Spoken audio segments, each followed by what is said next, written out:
아이돌 그룹 아이브의 멤버 안유진 씨가 막대한 시세 차익을 거둘 수 있는 강남 아파트 청약에 당첨된 걸로 알려졌습니다. 이 소식에 청년들은 허탈감을 느끼고 있습니다. 막대한 수익을 올리고 또 그만한 현금을 가지고 있을 연예인이 로또 아파트까지 가져가는 현실 때문입니다. 먼저 허유하 기자입니다. 3000세대 대단지로 오는 9월 입주를 앞둔 서초구의 한 아파트. 2년 전 청약 경쟁도 치열해 평균 경쟁률이 90대 1에 달했습니다. 이 아파트 전용 면적 84제곱미터의 분양가는 22억 원대였지만 지금 호가는 40억 원까지 뛰었습니다.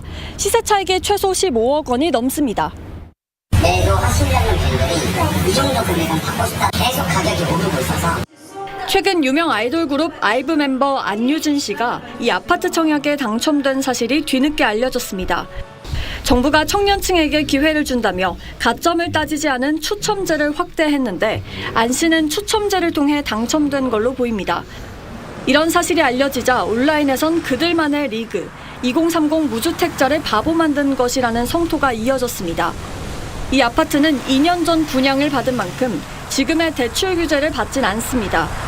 하지만 지금은 22억 원 아파트는 4억 원까지만 대출이 가능해 최소 18억 원을 가진 현금 부자만 사실상 청약이 가능합니다. 서울 아파트 평균 매매 가격 자체가 15억이 넘어간 상황이라서 서울 아파트를 청년들이 매입하는 것 자체가 사실 굉장히 쉽지 않은 일이 돼버린 거는 사실입니다. 정부의 아파트 청약 추첨제 확대와 대출 규제가 맞물리면서 고소득층이 로또 청약의 혜택을 입는 일이 벌어지고 있습니다. TV조선 허유입니다. 청약 제도는 원래 서민층의 주거 부담을 줄이기 위해 마련된 겁니다. 그런데 이제는 금수저의 특혜 수단이라는 비판이 제기되고 있습니다. 청약 제도의 문제와 대책, 박한솔 기자와 함께 따져보겠습니다. 박 기자, 보통 이제 청약에 당첨된다면 무주택 기간 또 자녀 수 이런 조건을 갖춘 30, 40대가 대상이 될 것 같거든요. 20대 연예인이라 좀 생소합니다. 네, 2022년 정부는 청년층의 당첨 확률을 높이기 위해 일반 공급 추첨제 비중을 늘렸습니다. 무주택 유지 기간이나 청약 보유 기간을 반영하는 가점제에 불리한 청년 세대도 당첨 확률을 높이자는 취지였고 덕분에 안유진 씨도 당첨될 수 있었습니다. 하지만 문제는 청년이 고가 주택을 청약받았다는 것이 아닙니다.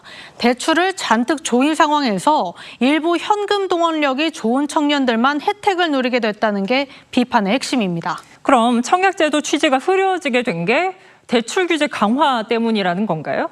네, 지난해 10.15 대책 이후 대출 한도가 대폭 줄었습니다. 지난달 청약 사례를 살펴보면 국민 평형인 84제곱미터를 기준으로 노량진 소재 아파트는 25억, 성북구 아파트는 13억의 현금이 추가로 필요합니다. 청약에 당첨되면 시세보다 상대적으로 저렴한 가격에 집을 받게 되는데요. 하지만 그래도 여전히 많은 현금이 필요하다 보니 아이돌처럼 현금 동원력이 아주 높은 극소수나 부모님 등 주변의 도움을 받을 수 있는 사람에게 돌아가는 것입니다. 네, 안유진 씨는 추첨제였잖아요. 가점제도 금수저에게 유리한가요? 가점제는 무주택 기간, 부양가족 수 등을 합산해 대상자를 선발합니다. 무주택 유지, 청약 가입 기간이 각각 15년 이상이고 부양가족이 6명 이상이면 만점인데요. 예를 들어보겠습니다. 평범한 청년이 직장을 잡고 돈을 모으느라 결혼과 출산을 미루는 경우 부양가족 가점에서부터 밀립니다. 상대적으로 저렴한 지역에 어렵게 주택을 마련하면 무주택 기간 가점에서도 밀리게 됩니다.